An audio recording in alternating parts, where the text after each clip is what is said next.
할렐루야, 정경 목사입니다. 주님의 이름으로 축복합니다.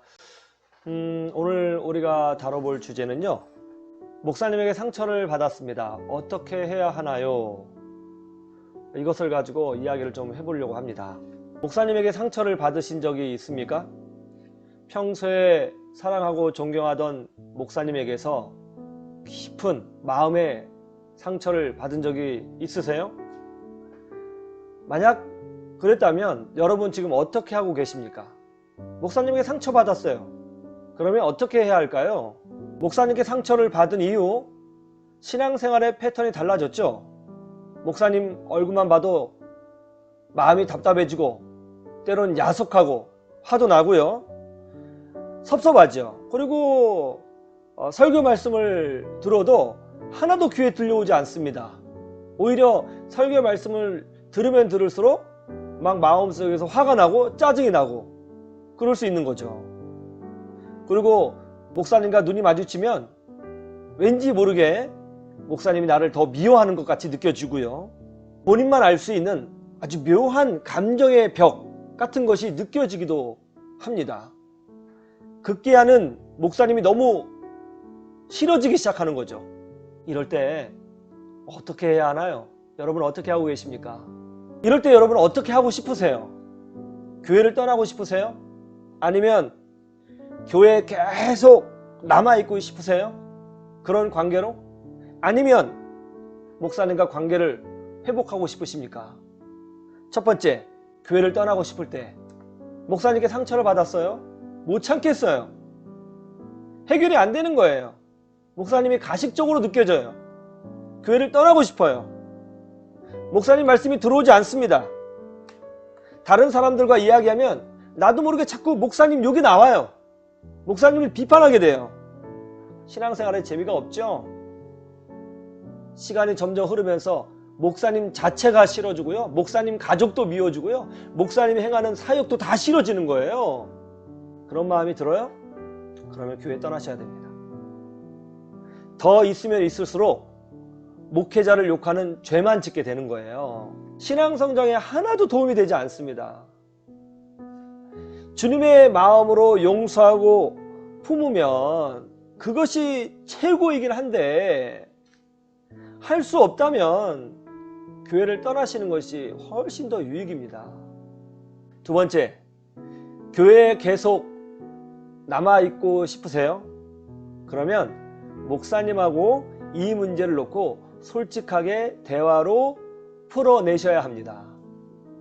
안 그러면 목사님도 힘들고 나 자신도 힘들어져요. 목사님도 다 느끼고 있거든요.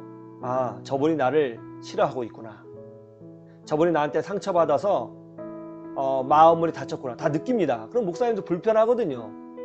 불편해요. 예. 나도 불편하지만 목사님도 불편합니다. 그러면 어떻게 해야 하나요? 뭐 같이 목사님과 교회를 함께 세워 나가려고 하신다면 이 문제를 놓고 먼저 하나님께 깊이 기도해야죠. 기도해야 됩니다. 성령께서 내 마음도 만져주시고 우리 목사님 마음도 만져주셔서 이 문제가 잘 해결될 수 있도록 정말 기도를 많이 하셔야 되고요. 무엇보다도 가슴을 찢으면서 눈물로 기도하셔야 됩니다. 그렇지 않고 계속 이 감정의 골을 담고 있어서 만나는 사람들에게 목사님을 욕하고 목사님에 대해서 다른 얘기하고 그러면 결국 이게 어떤 행위가 되는 거예요? 교회를 흔드는 행위가 되는 것이죠. 그리고 장기적으로 보면 하나님이 싫어하시는 일을 내가 교회를 다니면서 하고 있는 거예요. 왜 우리가 신앙생활을 하면서 하나님을 대적하는 행위를 해야 하는 것입니까? 그럴 필요가 없잖아요. 무슨 유익이 있겠어요? 그러니까 이 문제를 놓고 목사님과 풀어야 합니다.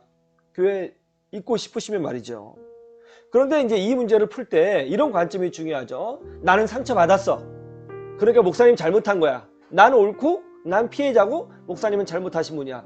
이런 관점으로 목사님과 풀려고 하면 절대 풀 수가 없죠. 이렇게 생각하셔야 되죠. 목사님도 사람이어서 실수가 있는 분이시고 나도 완벽하지 않기 때문에 나도 바뀔 것이 있는 사람이야. 우리 다 하나님의 은혜가 필요해. 이런 기본적인 생각을 가지고 열린 마음을 가지고 목사님과 깊은 대화를 하셔야 되는 것입니다. 옳고 그름의 문제를 따지는 것이 아니에요. 우리가 그리스도 안에서 한 가족이고 함께 평생을 살아야 될 영적 가족이기 때문에 품어야 한다는 마음을 가지고 이 문제를 목사님과 함께 풀어내셔야 하는 것입니다. 그런데 그렇게 했음에도 불구하고 여전히 문제가 해결되지 않아요. 오히려 목사님과 대화를 했더니 더 열받아요. 더 상처가 돼요. 이제는 어떻게 해결할 수가 없어요. 그러면 교회를 떠나셔야 됩니다. 세 번째, 목사님과 진심으로 관계를 회복하고 싶으세요? 이런 마음은 정말 아름다운 마음이죠. 관계를 회복하고 싶다는 것은 그래도 목사님을 사랑하고 존경하기 때문에 그런 마음이 생기는 거예요. 이럴 경우 먼저 내가 더 넓은 마음과 또 그리스도의 사랑으로 채워지기를 기도하신 후에 목사님과 만나서 이 문제를 해결하도록 해야 하는 것입니다. 다윗을 한번 생각해 보실래요? 다윗은 사울 왕으로부터 미움을 받고 도망 다녀야 했습니다. 정말 상처를 많이 받았을 거예요. 정말 많이 울었습니다. 다윗이요. 너무나 억울했죠. 그러나 어떤가요? 다윗이 이 문제를 놓고 사울 왕에게 복수하기를 원했습니까? 그렇지 않죠. 다윗은 끝까지 사울 왕을 아끼고 사랑했고 또 사울 왕과 이 문제를 진심으로 풀어내기를 원했습니다. 다윗의 마음이 얼마나 진실했는지 사울 왕도 다윗의 그 자세를 보고 다윗을 죽이러 왔다가는 감동을 받아서 몇 번 그냥 돌아간 적이 있을 정도였어요. 하나님은 그런 다윗을 귀히 여겨주셨죠. 기도하신 후에 목사님과 식사 자리를 마련하세요. 그리고 간단한 선물도 준비하십시오. 그런 이후에 목사님과 차를 마시면서 존경의 마음을 표현하십시오. 여러분의 마음이 진짜로 목사님을 존경하고 있다는 것을 먼저 표현하세요. 항상 긍정적인 것을 먼저 주고 나서 부정적인 것을 주는 게 좋거든요. 그런 다음에 왜 목사님에게 내가 상처를 받았다고 생각했는지, 어떤 섭섭한 마음이 있는지를 솔직히 이야기하세요. 그때 이야기할 때 목사님 똑바로 하세요. 안 들어주시면 더 삐져요. 그런 자세가 아니라 그냥 이야기하세요. 그리고 목사님의 위로를 구하세요. 그러면 아마도 99%의 목사님은 그런 말을 들을 때에 목사님 자신을 부끄러워하고 가슴 아파하면서 여러분을 위로하고 품어줄 거라고 저는 믿습니다. 그러면 비온 뒤에 땅이 굳는다고 하잖아요. 오히려 더 아름다운 관계, 더 단단한 관계, 인격적인 관계, 신뢰할 수 있는 관계로 성장할 수 있으리라고 저는 믿어요. 목사님에게 상처를 받았어요. 여러분, 제가 3가지 정도 옵션을 말씀드렸는데 물론 그 외에 다양한 케이스가 있겠죠. 그러나 대부분의 경우에 있어서는 이 3가지 범주 안에 다 들어갈 것 같습니다.